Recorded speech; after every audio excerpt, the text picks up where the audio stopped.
pervasive in the magazines and the media that until that changes, being able to protect oneself as well as one's children from those kind of things that affect people so early on because they're absorbed so early on in your life, it's a struggle. So yes, I think it's terrible. It's one of the things we don't talk about because everybody gets uncomfortable, and I think a lot of people don't even know it exists because it doesn't seem so obvious. Well, they got that job and because of something else. It's like, well, they may have also gotten it because of this color of their skin or their facial features. Maybe they are perceived to be more attractive. Maybe they're perceived to be more appropriate for that position, quite apart from their other skills, just by the way they look. Well, that, like I said, it's so automatic. How do you tackle that? That's a deeper problem, and yet I do believe that the educational system, if we really operated out of the model that Paulo Freire talks about with pedagogy of the press, where education is a form of liberation and not a form of social control, and that it's a theater of ideas, and you should encourage students to be creative and subordinates. In other words, to really dig down. You know, what in the hell are you here on the planet for? What are you doing? Why do you even bother to wake up in the morning? Most people say, well, I want a job. It's like, well, yeah, we need that, but what are you really here for? And so many students these days are thought to think of a diploma to get a degree, to get a job, and I'm thinking, well, you know, you work, you retire, and you die, so what else?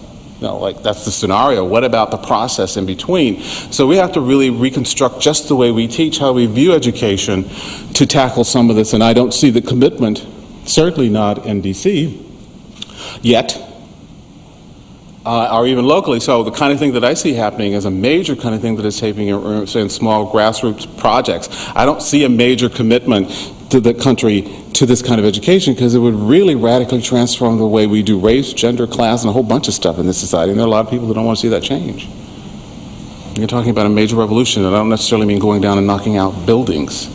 A big one up here, and I do believe the schools have a tremendous power to do that. Not the way they're currently constructed, but as a transformative kind of education. I have to keep saying that because people think I'm talking about what we've got now, and I'm saying, no, that has to go too. And there are individuals doing this, struggling daily to achieve this in a kind of new pedagogy and what have you. But in terms of the larger agenda, as a new educational project, I don't see it as a massive commitment. Paul, did I answer your question? Yes. Maybe even more, huh? Okay, Paul. Reg, I was recently walking across campus, snooping on a conversation between two students who were walking in front of me. Yes, we do that all the time. You should watch yourself. And they were talking about you.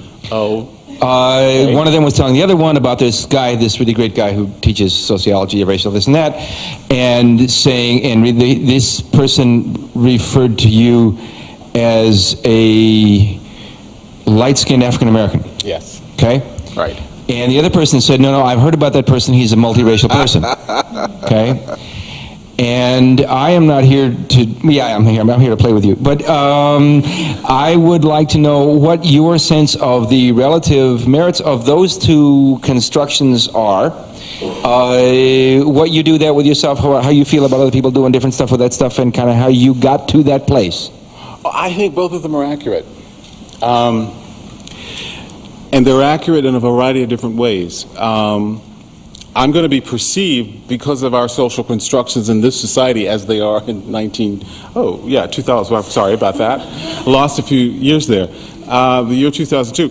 I will be perceived just at face value, even if somebody might even think visually there might be something else just that they might see. I don't know what they see, but they're going to see black man. And the police are definitely going to see that when I'm on the street. I'm real clear about that. Light-skinned or not, criminal is what they see. So that is part of the history of what it means to be a person of African descent. I don't think it is perhaps nearly as a refined and fine-tuned definition of who I see myself as.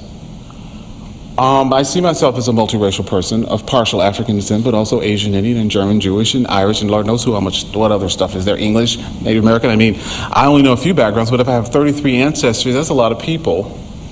So, I mean, I often let people do what they need to do to be comfortable. If somebody needs to be comfortable and see me as a light-skinned African American, depending on the day and depending on whether I've had a little white Zinfandel and all kinds of other stuff, I might take the conversation in a direction. Let's talk about some stuff. I may let it go because I know they're not going to understand. They won't understand what I'm saying. If I sense there's a possibility, I might go with it. It happens to people all the time.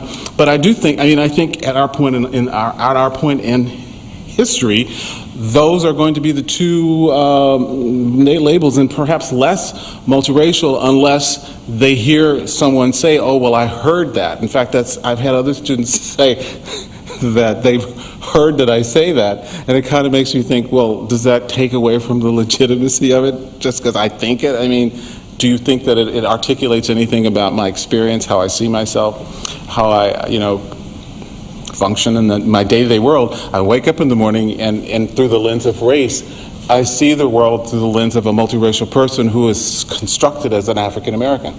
That's the way the world functions for me daily. And depending on whether it's at the grocery store, or the bank, or in a conversation with someone, all of this comes up. And I have to clean it up on the moment and say, don't hate this person. They didn't understand. They didn't mean any harm. Move forward. But it's a constant cleanup operation because the majority of people are going to get it. And and other people feel very much the same way. People who get constructed as white, who identify as multiracial, go through a very different set of issues, but very similar, where people are not seeing you as you are, but their own comfortable projections normatively of what they think you should be for their own comfort level, because they don't think anything otherwise. And so this multiracial phenomenon is so new. Going back to the speaker last week, Sarah Finstermaker's work, we haven't accomplished it enough. It is an interactual project that hasn't had enough interaction where there are enough people being it for anybody to really know. And people just say, well, what are you really? And he's like, well, I just told you. But it's like, well, I need you to be somewhere for me, like here or there. You said you're here and there, and maybe, oh, well, I can't deal with that. I've got to go somewhere. So that's as much, there's pain with that. I'm not saying this is fun. But what do? I mean, you choose to live your life and struggle in whatever way you can, and part of my teaching is to try to get people to be comfortable with people where they're coming from, and to listen to people's stories before you decide anything, because you may hear something that will totally surprise you. You cannot assume anything about anybody. And when you get new information, one of the first things you do is internalize it, incorporate it as part of who that person is, rather than, well, I can't deal with it, it's too complex, I'm going to reject it, and simplify you for my sake. That's very disrespectful, and I don't think anybody, whatever issue we're dealing with, will want that to happen. So I would say that we're not even midstream. We're just at the beginning of this struggle. And I think as more and more people identify as multiracial, I think people will finally have to say, oh, they're here to stay. Because I think a lot of people say, oh, this is a little temporary. They're not going to last for long. They won't. We're going to do the way we have done this for 400 years. I think the whole planet is melting down. That's the catch. This is not just here. It's happening everywhere. People are not staying in one location anymore. You got in California so many different combinations of backgrounds that we will all maybe be human at some point, because we will all be so complicated. But oh my, that's like another talk, so to speak. I hope some of you are interested in taking my class in the winter. I'm not pushing because I always get over-enrolled. But I teach a class called Betwixt and Between, and the course actually uses the book, not because I want to sell the book, but I wrote the book to do the course. In the winter quarter, I'll be teaching it. So I welcome any of you. And certainly please come by my office if you have any issues you want to talk to me about. I'm in Ellison on the second floor. I have office hours on Monday, 3 to 5. I welcome you. You can email me. I'm fairly accessible. So are there any other, I'm looking at our time. I don't know if there are any other questions anyone has. If you do, here's your chance. That's it. Thank you very much for being here.